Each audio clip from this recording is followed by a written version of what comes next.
పోటీ ప్రపంచంలో విద్యార్థులు తమ మేధోశక్తిని బయటకు తీయాలని ఎమ్మెల్సీ శ్రీపాల్ రెడ్డి అన్నారు. విద్యా వ్యవస్థలో అనేక మార్పులు చోటు చేసుకున్న క్రమంలో చదువుపై పూర్తి అవగాహన ఏర్పరచుకోవాలని సూచించారు. ఇందుకు సైన్స్ ఫేర్ లాంటి ప్రదర్శనలు విద్యార్థులకు ఎంతో ఉపయోగపడుతుందని అంటుంటే ఎమ్మెల్సీ పింగళి శ్రీపాల్ రెడ్డితో మా ప్రతినిధి మంద సాల్మాన్ ఫేస్ టు ఫేస్. విద్యార్థులను సృజనాత్మకంగా బయటికి తీసేందుకైతే ఈ యొక్క విద్యా వైజ్ఞానిక శాస్త్రానికి ఎంతో ఉపయోగపడుతుంది. హన్మకొండ జిల్లాలో చూసుకున్నట్లయితే సైన్స్ ఫేర్ అయితే ఏర్పాటు చేశారు. ప్రభుత్వ పాఠశాలలతో పాటు ప్రైవేట్ పాఠశాలలు కూడా రాబోయే రోజుల్లో అంటే ఎలాంటి విద్య ఎలాంటి ప్రయోగాత్మక నిర్ణయాలు తీసుకునే అవకాశం ఉందనేది మాత్రం హన్మకొండ సెంట్ పీటర్లో ఏర్పాటు చేసిన ముఖ్య అతిథిగా టీచర్ ఎమ్మెల్సీ శ్రీపాల్ రెడ్డి గారు వచ్చారు. సార్ చెప్పండి, ఈ యొక్క విద్యా వైజ్ఞానిక శాస్త్రంలో విద్యార్థులకు ఎలాంటి సూచనలు ఇచ్చారు? ఇక్కడ జిల్లా స్థాయి విద్యా వైజ్ఞానిక ప్రదర్శన ఈరోజు ప్రారంభించడం జరిగింది.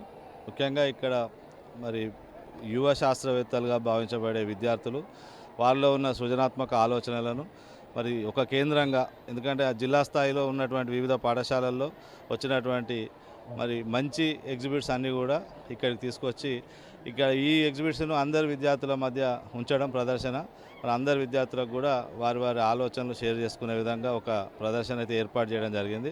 ఇవాళ ఏర్పాటు చేసినటువంటి ఎగ్జిబిట్స్ కూడా చాలా అద్భుతమైనటువంటి ఆలోచనలు. ఎందుకంటే ఇంత వయసులో, ఈ లేత వయసులో కూడా వాళ్ళు ఇవాళ సమాజంలో జరుగుతున్నటువంటి రోడ్డు ప్రమాదాలు కావచ్చు, వ్యవసాయానికి సంబంధించినటువంటి మరి ఇంకా అభివృద్ధి చేయడానికి కావచ్చు, ఒక అద్భుతమైనటువంటి ఆలోచనలతో ఇవాళ వారి ఎగ్జిబిట్స్ని ఇక్కడ పెట్టడం జరిగింది.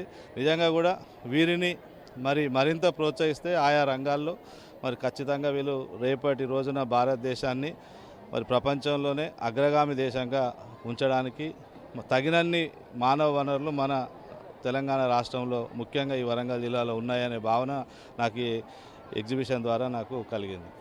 అంటే ఇది రాబోయే అంటే ఈ యొక్క విద్య దానికి సంబంధించి ఎలాంటి మార్పులు తీసుకొచ్చే అవకాశం ఉంది, లేకుంటే ఇప్పుడున్న జనరేషన్కి అంటే గతంలో ఉన్న చదువుకు ఇప్పుడున్న చదువుకు చాలా తేడా ఉంది. అంటే మీరు ఒక టీచర్ ఎమ్మెల్సీగా లేకుంటే ఉపాధ్యాయులకు కానీ లేకుంటే విద్యార్థులకు ఎలాంటి సూచనలు ఇస్తారు?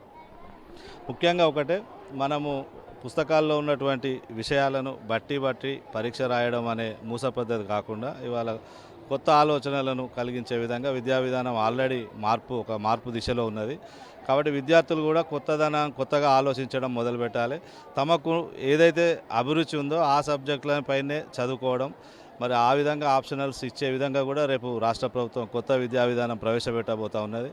ఇవాళ విద్యార్థి అన్ని సబ్జెక్టులు చదువుడు కాదు, తనకు ఇష్టం ఉన్నటువంటి సబ్జెక్ట్నే మరి చాలా ఎక్కువ మొత్తంలో చదివే విధంగా, అంటే ఇవాళ మనం పోస్ట్ గ్రాడ్యుయేట్ లెవెల్లో ఇవాళ డిస్క్రిప్షన్ ఏది సైన్స్ మ్యాథ్స్ అని వస్తూ ఉన్నది. అట్లా కాకుండా ఇవాళ హై స్కూల్ లెవెల్ నుంచే వాళ్ళకి తగినట్టుగా, వాళ్ళ అభిరుచికి తగినట్టుగా విద్యా విధానాన్ని, వాళ్ళ సబ్జెక్టులను వాళ్ళే చూజ్ చేసుకునే విధంగా మరి రేపు విద్యా విధానం రాబోతూ ఉన్నది. విద్యార్థులు కూడా ఏంటంటే ప్రశ్నించే తత్వాన్ని అలవాటు చేసుకోవాలి, కొత్తగా ఆలోచించడం మొదలుపెట్టాలి.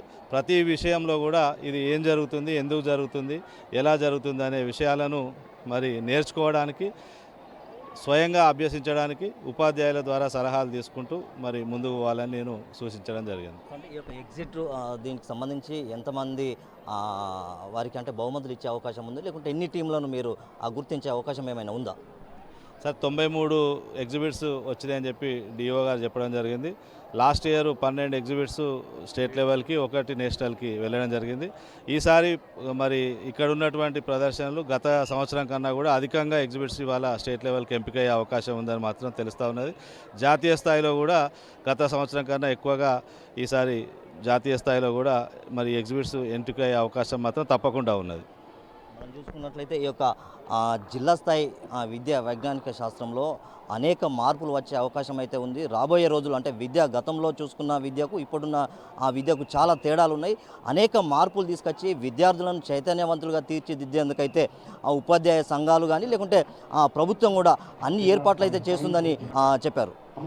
వీడియో జర్నలిస్ట్ మధుకర్తో సాల్మన్, బీఆర్కే న్యూస్, వరంగల్.